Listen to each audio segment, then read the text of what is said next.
त्या स्वयंपाकात काय बनवायचा हा खूप मोठा प्रश्न असतो. तर आज चमचमीत छान टोमॅटोची चटणी बनवूया. त्यासाठी मी आधी लसूण तळून घेतलेला आहे. आता टोमॅटो स्वच्छ धुवून अर्धे करून छान एका साईडनी तेलावर वाफवून घेतले. आता त्याची दुसरी बाजू पण आपण चांगल्या पद्धतीने शिजवून घेऊ.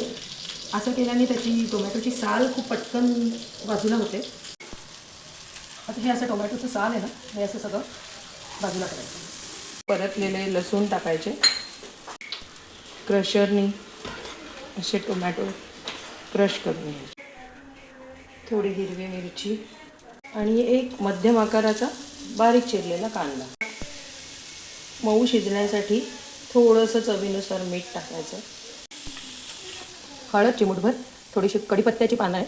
हा थोडा गरम मसाला आहे. हे काश्मीरी लाल तिखट आहे, हे आपण टाकून घेऊ. धना पावडर. टोमॅटो आणि लसूण जे बारीक केलं होतं ते आपण या मिश्रणात टाकून घेऊ. चवीनुसार थोडीशी साखर टाकू.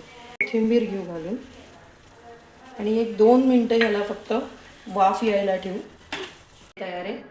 ही तुम्ही ब्रेड बरोबर, दाल खिचडी बरोबर किंवा कधी पोळी बरोबर पण खूप सुंदर लागेल. एकदम ही टोमॅटोची चटपटीत चटणी तुम्ही खाऊन बघा. माझ्या चॅनलला लाईक करा, सबस्क्राईब करा.